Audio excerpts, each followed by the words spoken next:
it never being enough. Well, and Brian Callen was telling me about his buddy who's a billionaire. His buddy's worth like $3 billion, and he feels like he's poor because he's friends with people who have $100 billion.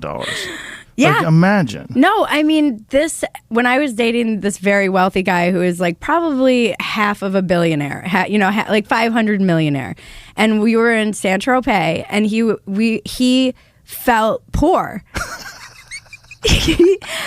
I remember it so vividly. I was in the shower, and he loved me because I was like this like poor backpacker that was like entertaining. Yeah. like look at this entertaining. She's an artist.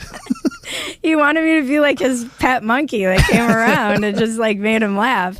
And I gave him shit. And I think guys like that are used to be. You get surrounded by yes men too at a certain. Oh yeah, for sure. And you don't have people like taking the piss out of you. And so I would make fun of him for his boring stories about his mattresses that people would sit there. I'm like, why are you guys listening to this guy talk about a mattress for an hour? And I was in the shower, and he was talking about how he and his friends got together, and he's like, we sat around and we were talking, and there's a certain level at which you can be happy no matter what. And I thought I had been rubbing off on him. Like, oh, my yogi spirituality is rubbing off on him. What did he get to, like 10 billion? No, he goes, and it's $250 million. I was like, what? I was crying laughing. Where does that leave the rest of us schmucks, by the way? Like, That's I'm so sitting funny. there in this Carrera marble freaking shower. Imagine the thought that the only way you could ever be happy is with $250 million. That's the By the minimum. way, I know some people worth $250 million that are miserable as fuck. Yeah, no. It's not going to do it.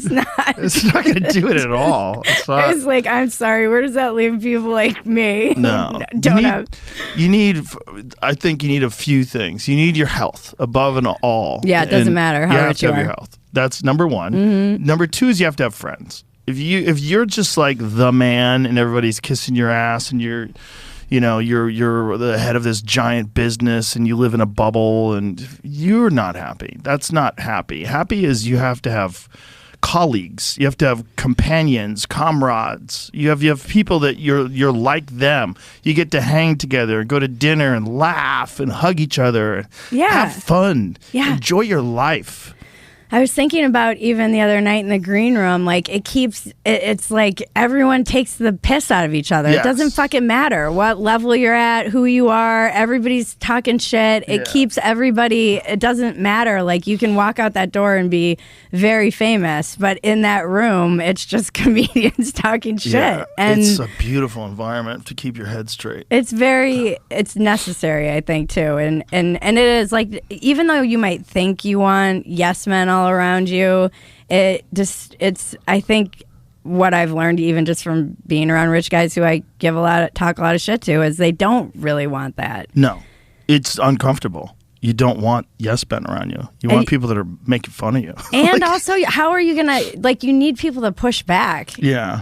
I think it also depends on what is your personality. Some people are like very deeply, deeply insecure and they really almost desire yes men just to maintain stability. Some people are very weird, and you don't know it because their public face is that they're normal. Their public face when they're getting interviewed, they know how to like turn it on for 5 minutes, but then when you're around them all day, they're fucking crazy people. Which is why they're successful in the first place, which is really weird. It's like what got you to the dance is literally mental illness. I was talking to, I think Malice came on my podcast recently. He's the best. He's the best. One of my best friends, truly. Is he doing stand-up now? I hope he does. I heard he's doing stand-up. I heard he's going to do stand-up or he's planning on doing stand-up. He wants to, but here's the thing. He probably has to do it at Mothership. Like, he can't be at an open mic where somebody's going to record. Oh, yeah. Well, he could totally do Mothership open Okay, mic. so we're going to make that happen. Sunday and Monday yeah, nights. that's what I said. I was like, talk to Joe. Oh, I'd let him go up and do a guest spot on one of my shows. Fuck it. Yeah. He's funny, man. He's he fucking funny. When he said that, that viral clip when if you're an ableist, yes. and I'm like, an ableist? He's like, she's a retard. Yeah. He's so quick.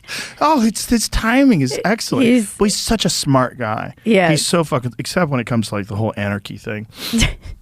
We don't need cops. I'm like, listen, bitch, you need a cop just to keep me from you. What are you talking about? What are you talking about? You don't need cops. What are you talking about? Shut the fuck up. You need cops. But he was saying, you need cops. Yeah.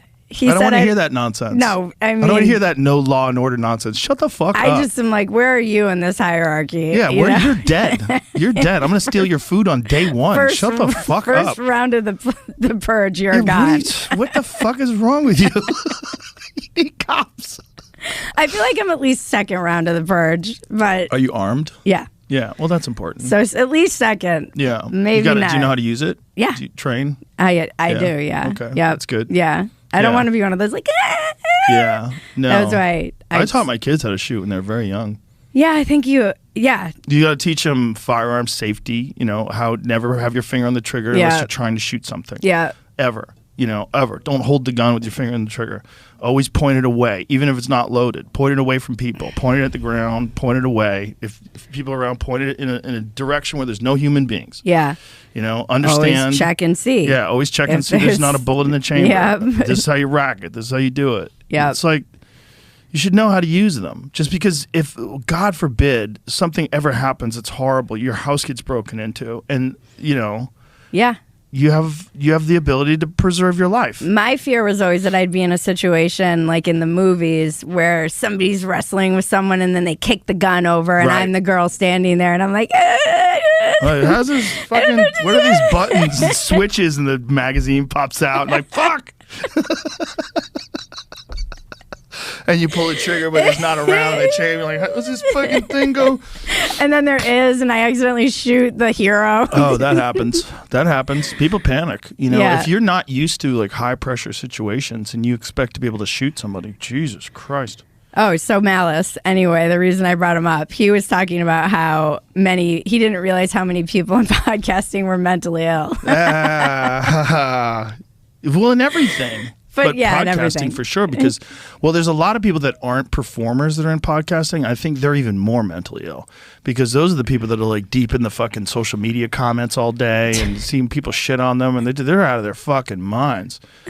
There's a bunch of them that are just off the and then they fight all day. They fight all day with each other, and you see them over the years get progressively more and more insane and more aggressive to each other. Mm-hmm.